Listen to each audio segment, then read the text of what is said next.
Assalamualaikum warahmatullahi wabarakatuh. Selamat siang. Kali ini kita akan belajar menggunakan function ya, membuat function dalam bahasa pemrograman C++. Oke, kita mulai aja. Apa itu function? Dalam C++ atau dalam bahasa pemrograman lain ya, intinya function itu hampir sama untuk penggunaan dalam bahasa pemrograman baik itu C++, Java, terus PHP dan lain-lain ya. Function merupakan kumpulan statement dalam suatu blok, yang mana kalau kita merunut pada pertemuan sebelumnya, yang dimaksud satu blok itu adalah yang diawali oleh kurung kurawal buka dan diakhiri oleh kurung kurawal tutup. Jadi fungsi inilah kumpulan statement dalam suatu blok yang mengerjakan suatu tugas yang mengembalikan nilai ke bagian yang memanggil fungsi tersebut, yang akan dieksekusi jika nama function tersebut dipanggil. Nah, jadi nanti kita belajar bagaimana cara memanggil atau mengakses suatu function ya. Function itu mempunyai nama ya. Ketika dipanggil dia harus mempunyai nama ya, mempunyai nama. Kemudian function mempunyai tipe data. Tipe data ini maksudnya apa yang berupa tipe data apa yang akan dikembalikan oleh suatu function ketika function tersebut mengerjakan atau mengeksekusi beberapa statement yang ada di dalam function. Kemudian function mempunyai nilai kembalian. Nah, nilai kembalian ini sesuai dengan tipe data yang dideklarasikan ketika membuat fungsi, bergantung dengan tipe data yang melekat pada nama function tersebut. Misalnya tipe datanya adalah integer, maka nilai yang dikembalikan juga berupa integer. Nah, nanti di akhir function itu ada yang namanya keyword return ya. Return itu mengembalikan nilai yang sesuai dengan nama dari atau tipe data yang melekat pada function. Tipe data, sebagaimana kita ketahui, tipe data itu ada yang mengembalikan nilai atau mempunyai nilai, dan ada juga yang tidak mempunyai nilai ya. Di dalam C++, Java itu ada namanya tipe data void. Void itu tidak mengembalikan suatu nilai jika nilai fungsi dilekatkan pada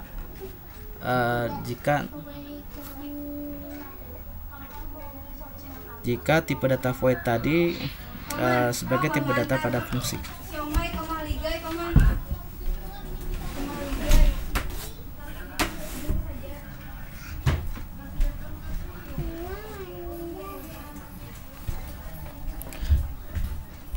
Sama halnya ketika tipe datanya adalah double, maka nilai yang dikembalikan oleh function tersebut adalah berupa tipe data double gitu ya.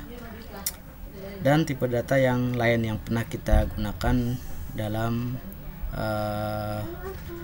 pembuatan coding C++ ya. Kita lanjutkan. Apa sih manfaat function? Manfaat function itu diantaranya adalah menghemat waktu, karena function ini menghindari pengulangan penulisan kode program. Nah, misalnya ada suatu fungsi, misalnya dalam sistem akademik ada yang namanya penghitungan EPK seorang mahasiswa misalnya. Nah, di situ ada banyak kode ya, ada banyak listing program di sana untuk menghitung EPK mahasiswa. Misalnya pertama menentukan mata kuliah yang pernah diambil oleh seorang mahasiswa, kemudian nilainya berapa, SKS-nya berapa, nilainya apa, kemudian itu dihitung menggunakan perulangan. Setelah itu baru didapat nilai IPK. Nah, itu kan istilahnya ada banyak kode program ketika kita mau mendapatkan IPK seorang mahasiswa. Misalnya, bayangkan misalnya mahasiswanya ada ribuan. Nah, jadi dengan membuat function menghitung IPK, jadi kita bisa menggunakan function tersebut ketika kita mau menampilkan IPK dari seseorang mahasiswa. Nah, itu ya, itu salah satu contoh yang istilahnya mudah dipahami. Banyak lagi fungsi-fungsi yang akan dibuat ya. Intinya adalah bagaimana perulangan kode program itu dihindari, sehingga kita buatkan function. Bayangkan jika tidak ada function, berarti setiap mau menghitung IPK, nah kita buatkan lagi kode programnya untuk mahasiswa A, mahasiswa B, sampai mahasiswa Z. Nah, dengan adanya function ini, kita cukup membuat sekali function untuk menghitung IPK tadi, kemudian kita gunakan sesuai dengan jumlah mahasiswa yang akan kita tampilkan. Misalnya mau menampilkan IPK angkatan 2019 dengan jumlah mahasiswanya misalnya ada 1000 orang. Nah, kita cukup menggunakan satu function penghitungan IPK yang akan kita gunakan untuk menghitung 1000 orang mahasiswa. Nah, kita buat perulangan. Pertama kita buat perulangan untuk mengulang atau mencacah mahasiswa A sampai yang ke 1000 tadi. Kemudian di dalam perulangan itu kita memanggil lagi function untuk menghitung nilai IPK misalnya. Begitu juga untuk contoh-contoh yang lain. Manfaat selanjutnya adalah mempermudah pembacaan program. Nah, misalnya programnya ada jutaan baris ya, dan programnya diletakkan dalam satu fungsi utama, misalnya dalam satu fungsi utama. Nah, itu kan istilahnya kurang nyaman untuk membaca listing program ya. Beda halnya ketika kita pecah-pecah menjadi function. Nah, misalnya untuk menghitung IPK di sini functionnya. Jadi ketika ada misalnya error, nah itu cukup yang kita perbaiki adalah function yang error saja. Beda halnya ketika semua coding diletakkan pada function utama. Oke. Ini diantara manfaatnya ya, manfaatnya ketika kita membuat function. Kita lanjutkan. Cara penulisan function. Ini cara penulisan function. Pertama ada tipe. Ini adalah tipe data atau tipe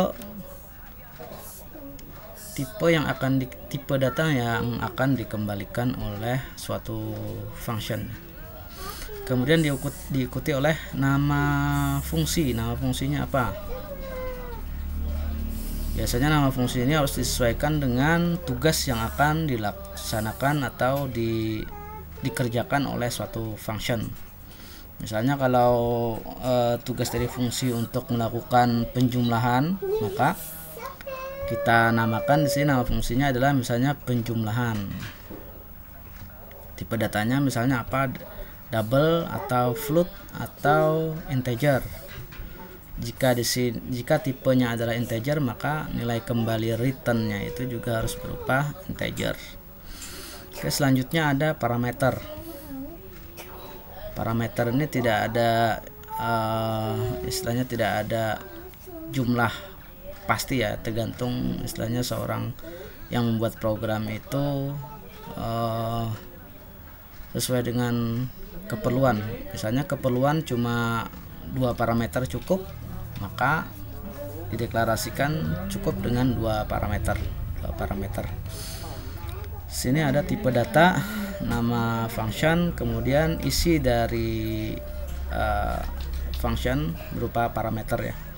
Parameter ini nanti berguna sebagai inputnya, input ya, sebagai data input, kemudian diproses oleh statement-statement di sini. Setelah diproses baru akan menghasilkan nilai kembalian. Nilai kembaliannya berupa output ya, berupa output. Jadi di sini ada input, kemudian prosesnya dalam statement-statement yang ada dalam function, kemudian nilai kembalian yang biasanya ditulis dengan return.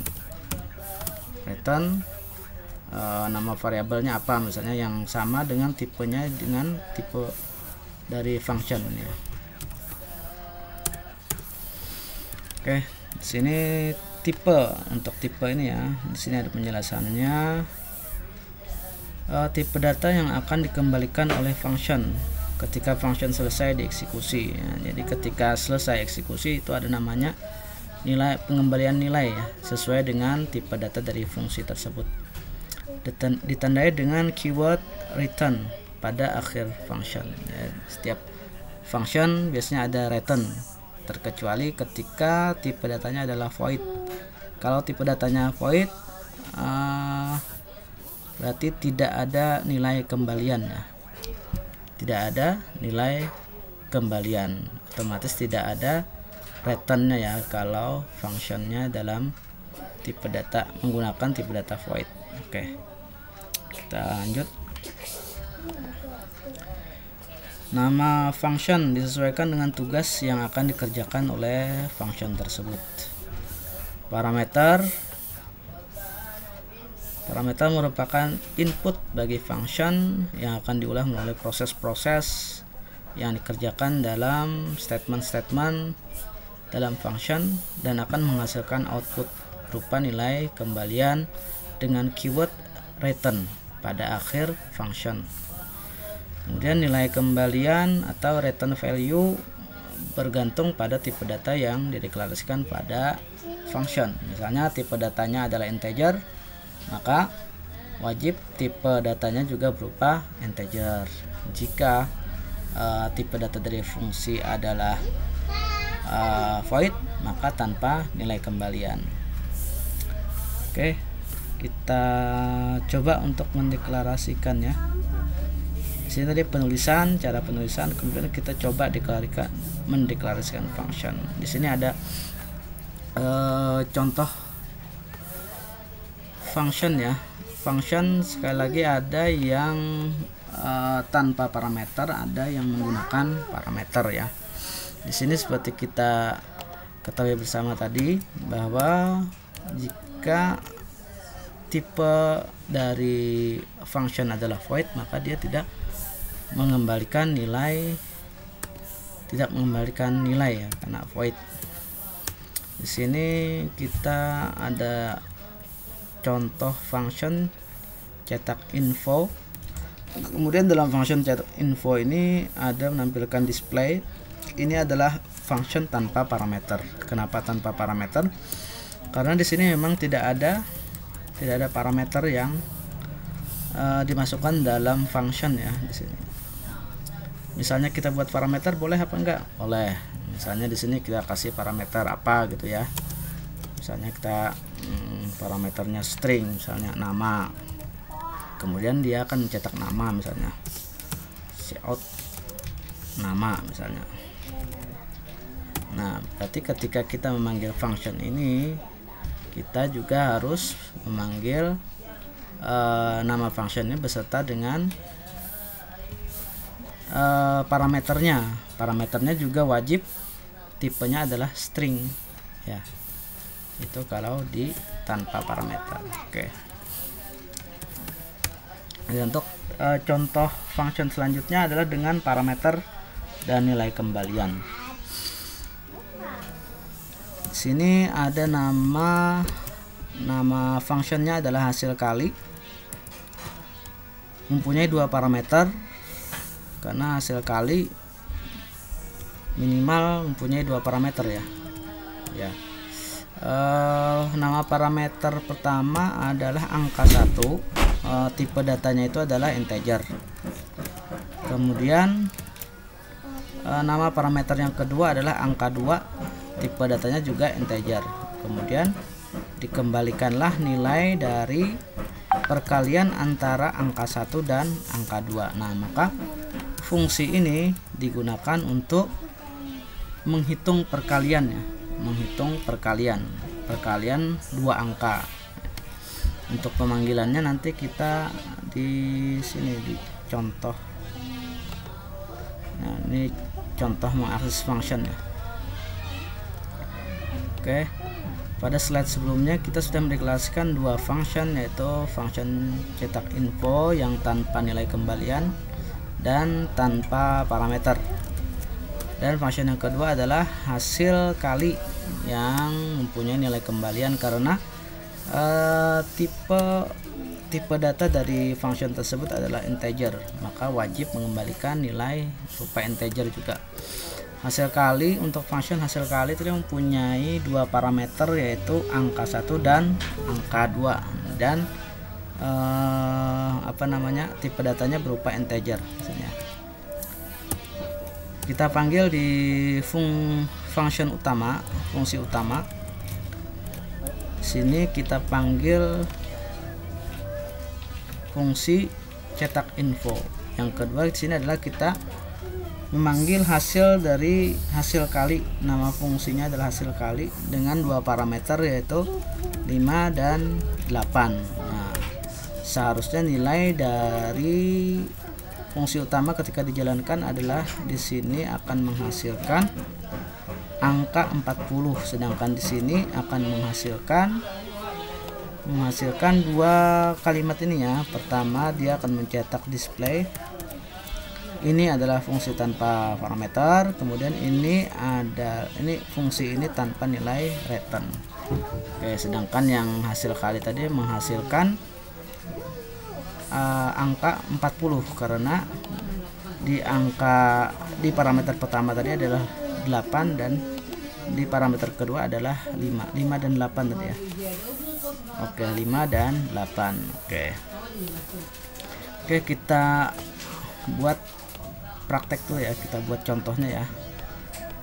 Kita buat contoh seperti ini. Nah, oke, seperti biasa kita buka dulu. Kita pakai notepad.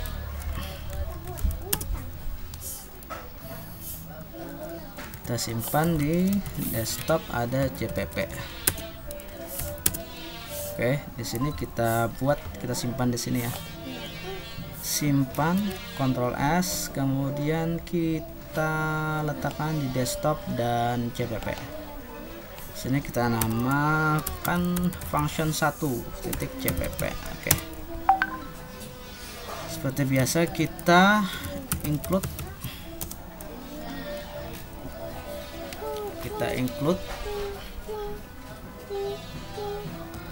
header. Seperti biasa kita menggunakan header IOStream. Kemudian kita menggunakan namespace-nya std. Kemudian di sini kita buat fungsi cetak info. Kita kasih komentar membuat function tanpa nilai kembalian,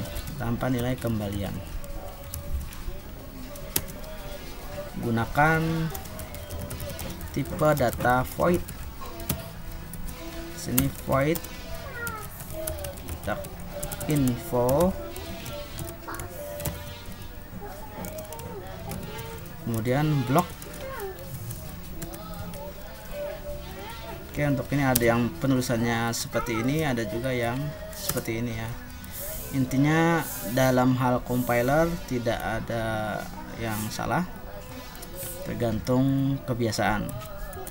Kalau di Java biasanya seperti ini, kalau di PHP biasanya seperti ini. Oke, Di sini kita mengeluarkan display berupa ini adalah function tanpa parameter. Ini adalah function tanpa parameter. Oke. Kemudian ada display lagi. Display function ini tanpa nilai return. Function ini tanpa nilai return. Oke, karena dia void, tipe datanya adalah void, sehingga tanpa parameter. Oke, setelah itu kita buat lagi hasil kali. Di sini kita buat komentar dengan parameter dan nilai kembalian. Oke, sini kita fungsinya tipenya adalah integer, namanya adalah hasil kali. Parameternya ada dua, yaitu adalah integer angka 1, kemudian integer angka 2. Oke, di sini langsung kita return angka 1 dikali dengan angka 2. Oke, titik koma. Nah, di sini kemudian kita panggil di dalam, kita buat dulu fungsi utama. Ini adalah function utama atau fungsi utama. Oke, kita panggil integer main. Ini adalah juga termasuk function ya, tipe datanya kembaliannya adalah integer tanpa parameter. Pertama kita di sini tidak ada ini ya, tidak ada enternya, kita buatkan handle dulu. Di sini juga kita buatkan handle. Oke, baru kita panggil di sini pemanggilan function. Cara manggilnya cukup dengan nama functionnya. Nah, functionnya adalah cetak info. Ya, kemudian yang kedua pemanggilan function hasil kali. Oke, langsung di sini tanpa ada display ya. Di sini tanpa ada display karena yang dikembalikan cuma angka. Untuk membuat display kita menggunakan cout supaya tampil displaynya hasil kali. Nah, apakah ada parameter? Parameternya ada dua. Misalnya untuk memisah parameter itu dengan koma ya, dipisah oleh koma. Misalnya di sini 5 dan 8. Oke, sini kita return 0 yang menandakan bahwa aplikasi berjalan tanpa error. Oke, setelah itu kita compile dulu. Namanya tadi adalah function. Ini dia function 1. G++ karena kita menggunakan C++ sehingga kita pakai compilernya G++. Ada juga yang GCC, itu buat buat yang C ya. Oke, G++, kemudian diikuti oleh namanya function, kemudian outputnya min o, outputnya adalah function 1. Enter. Cek apakah ada error. Tidak ada error, maka kita jalankan function 1 saja. Nah, di sini jalan ya. Ini adalah function tanpa parameter.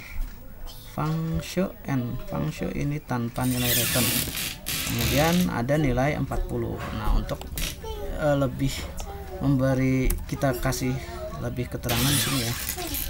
Di sini bisa pertama kita kasih handle dulu. Kemudian di sini kita kasih keterangan bisa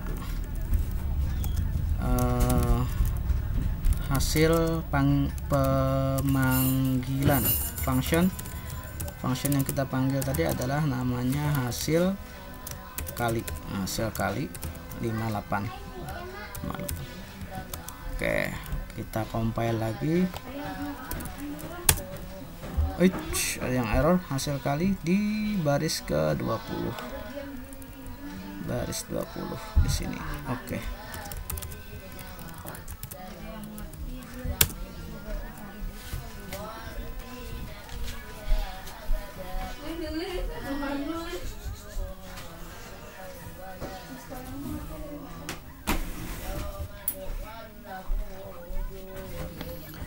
Oke, kita jalankan.